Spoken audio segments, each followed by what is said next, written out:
What is going on, YouTube? It's your boy Dorgatron Prime, and I wanted to share with you guys a list I've been working on since last format. Unfortunately, we didn't have a strong top end, but now that we got Kentasaurusmon, this deck is actually pretty crazy. So, big part about this deck, it was missing some type of aggro piece that did DP reduction, on top of that being able to like actually hit. But we actually got a really strong card. So this is the Gato X deck profile. It's not meta defining or anything, but it is definitely a step in the right direction when it comes to deck building for yellow that I felt like hasn't been taken before. Maybe I am wrong, but let's just go ahead and jump into the profile. So for the Gato X deck, we're running 4 Salamons. If you have 3 or more security, draw 1 inheritable. It's really strong at the moment when you don't have the cards you need in hand. And this deck has a tendency of gaining jamming because we run 4 Kiaramons from Bt13 that say when a card is removed from your security stack, gain jamming. So this card, always giving your Salamons jamming if you use Blinding Ray or if you go into Sala X as you remove a card from your security and you instantly gain it. So we run these at 4. We want to do it for our consistency reasons. The deck doesn't have a lot of draw power, but it does have a lot of searching in different ways. But this is one of the ways. So then jumping onto, we have 4 Bt13 Salamon, which is a older Salamon. Didn't think I was going to be adding it to the deck, but it actually came up a lot. As you're able to DP reduce 1k, and it's not once per turn, as you're able to stack it with your Kentasaurusmon, making it a minus 8k on attack, which is huge. A lot of the inheritables we're adding onto this deck are just basically to add to his DP reduction or to add to the recovery aspect of the deck with still inviting the security minus. So I saw that each one of these cards actually do a little bit of everything, and it all kind of works together. It's pretty crazy. So we run 4 of these, then we run Bt9 Salamon X Antibody. It's a little corny, the card. The card's a little corny, but at the same time, it's came up so many times where this card actually put in more work than the force. So what I mean by that is that if you're able to start your turn with a Salamon in the back with a Cool Boy, the following turn you raise out, you Digivolve into Salamon X, you tap Cool Boy, you draw an extra card, you look at the top card of your security, you decide whether or not you want to add it to your hand. And then on top of that, this card triggers Kiaramon to gain jamming. On top of that, it also triggers Kari when you recover. So the big part about that is that since you're triggering all these effects, if you have both Kari and Cool Boy on the board, you're going to be gaining 2 memory on top of being put to 3. So it's a constant trigger. I really recommend this card at 3. It's been doing really well. I don't want to see it more than that because if you don't have a Salamon, it can be kind of slowed since it doesn't have an inheritable. But really strong card, and you're able to add it off a Cool Boy. Next card we're running 2 Gatomons, ST10. Unfortunately, we don't drop this a lot unless we brick and or we want to go wide early on. This card still has some values as well, as you're able to Digivolve in the back for 3, and then pressure your opponent to have a Angewomon Digivolve for 1, and then go into Angewomon X, or you're able to Digivolve into Angewomon X for 1. Placing an X Antibody under this card is just as efficient. As soon as you Digivolve into the Gato, you do lose that effect, but we run another card that as well takes advantage of the joggers. But yeah, this card's really cool. I really enjoy it, but at 3, I think it's probably best. Then we run 4 Gatomon X. Gatomon X is actually helping a lot. The deck tends to brick a lot. It's a 4-drop, so if you drop it, it's not a bad thing. And then it has a win inheritable. When attacking, if you have 3 or more securities, your opponent Digimon gains minus 2 KDP. So I know that it sounds kind of like a neg that you're not always at 3 security, but with this deck specifically, you're able to recover and put yourself in a position where you're always at the minimum to trigger all these effects. So this stacking alongside the Salamon and the other Gatomon, you're giving a minus 5k on top of the minus 7. Really good card. Also triggers Cool Boy, which is huge, and jumping on to our next card, which is the Gatomon from EX1. If you have 3 or more cards in your security, this one is once per turn. The Gato X is not. Give your opponent's Digimon minus 2k. It's actually really solid. It's a 4-drop. It digivolves for 2.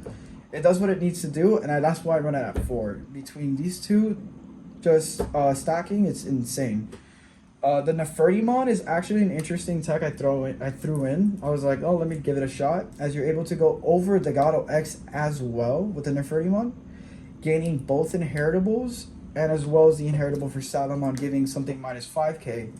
On top of that, giving this jamming or swinging early game is a little easier with this card. On top of that, you draw. I enjoy this card, and this card also has a when attacking effect. One of your opponent's Digimon get minus 2 KDP, which is pretty good. So you're doing like minus 7 off a champion that only costs basically 2. Then we're jumping on to Chimeramon. We run him at 1 just because of the fact that we don't have rush at this deck.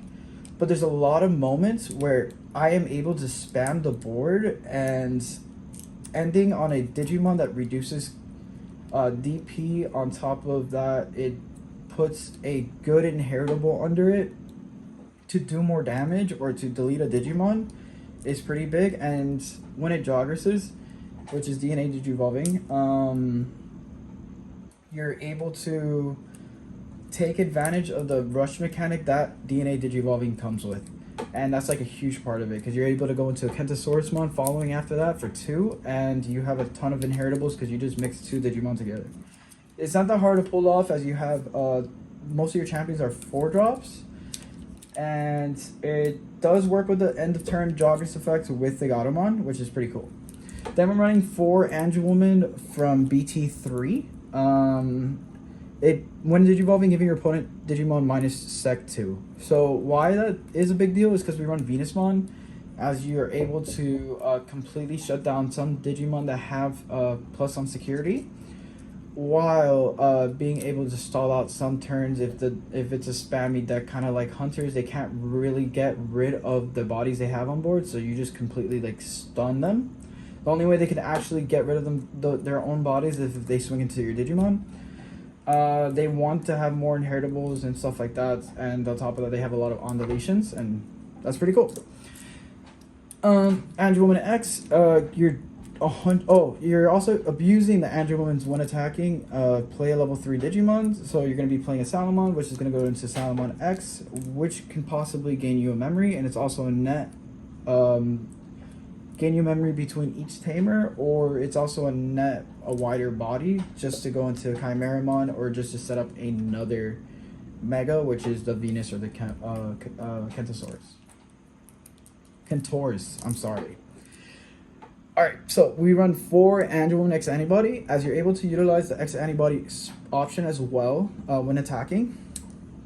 It's pretty strong, as your Gatomon can reduce the cost by 2, and then Digivolving over either or being 8k is pretty huge, as you're able to drop down 11ks to 7, and you're able to drop down the 12ks to 8 to even crash if you need to.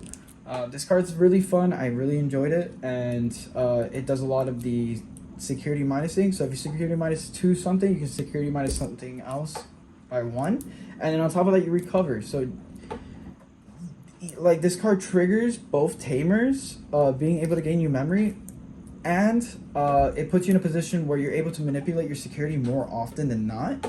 It's a huge card. I still recommend this card. This card's amazing. Then we have 4 Kentasaurusmon. Kentaurusmon, I'm sorry. Kentaurusmon is really strong, as you're able to on-play or when Digivolving. If you have 6 or less security between you and your opponent, you're able to reveal a yellow card and stack it on top of your deck. On top of your security. And if you do that, gain 3 memory.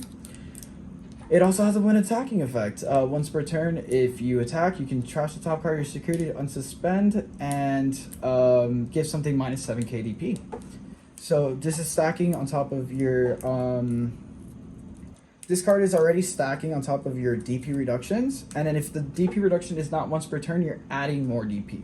So you're originally doing 7, And then with the combo, you should be doing around minus 15, as these are not once per turn, and you're able to take advantage of also Odin's Breath, which is a possible minus 18 on swing. It's pretty good. I really enjoy the card. There's moments where I've even been able to go into a ruin mode from how cheap this guy can be, and the blinding rays give you the memory to either digivolve straight out into him and control board to stun, or either to get rid of it. And then on top of that, it also is a recovery, so it procs Kari, and it can be a 4-drop to a 1-drop. I mean a 1 to digivolve. It's a really fun card. I really enjoy it. I hope to see more types of builds like these because they're a lot of fun and I enjoyed it. Alright, so we run 2 Venusmon because there's some type of control aspect to just having security minus, especially when you're dropping out a Angelwoman off the Kentosaurus one. And since the Angelwoman is not once per turn, you're able to take advantage of turboing out a little bit more. And the best option, since you're using Odin's Breath, is Venusmon, is you're able to shut down decks that like to use and abuse their wind attacking and their wind digivolving effects. And it's kind of a safe card to go into, as anything with a security modifier cannot attack that Digimon. Then we have 3 Odin's Breaths. Odin's Breaths are really strong cards, as you're able to, whenever they're trashed from your security by an effect or period, you get to use the main effect, which is give your opponent's Digimon minus 3 KDP. Now, if you and your opponent are under 6 security, you're able to utilize the effect of the aura, which is give your opponent minus security. It's pretty strong. Shine Greymon Ruin Mode is a great card, as it's able to jump on top of either the Venus or the Kentosaurus to get rid of an issue while setting up an egg in the back, or deny your opponent from raising or dropping something that will affect your game plan. This card is great. It does the recovery as well, and it has a lingering negative DP, so it's really good against the cross stacks. It's really good against anything that wants to come in and try to ruin your day. The X antibody, we have it at 1, we had it at 2 at some point, but we realized that most of the time we're drawing into the Angelwoman, and if we're not, digivolving for 1 into the Angelwoman, giving something minus security is still great, and this digivolving straight out into this body isn't bad. But throwing this under a Gatomon, any Gatomon, and getting the recovery of just her by herself is just as strong. It's basically like a 3rd Angelwoman target, and in security, it has an effect to gain a memory and add it to your hand. We run 3 binding rays. I know it's a little overkill, but as you're able to manipulate your security and swing at your opponent's security so often with jamming, the jamming, like everything in this deck procs to jamming, including the Kentorismon, down to the blindings, to the Salamons, and those are like your key pieces to removing security, and it works really often. Since you're hitting your opponent and you're shredding your own security, you're able to put your opponent and yourself in a position where you're able to just straight out gain the 3 memory off the Kentorismon. So if you really think about it, if you're able to use this in the right position, you're gaining about 5 memory between Kentorismon and Blinding Ray. Then we run 2 Karis, as it procs basically the whole deck from down to the rookie to the megas. And then it's also a memory setter. It's really strong alongside Cool Boy, as if you have both on board, you gain 2 memory just for going into any X antibody, and the 2 X antibodies that we run for the 3 and the 5 are always going to proc the Kari, always.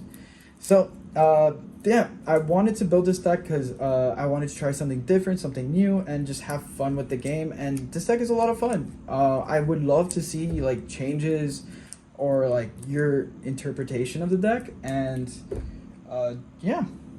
Thank you guys for watching the video. I hope you guys enjoyed the content, and remember, we brick by nature.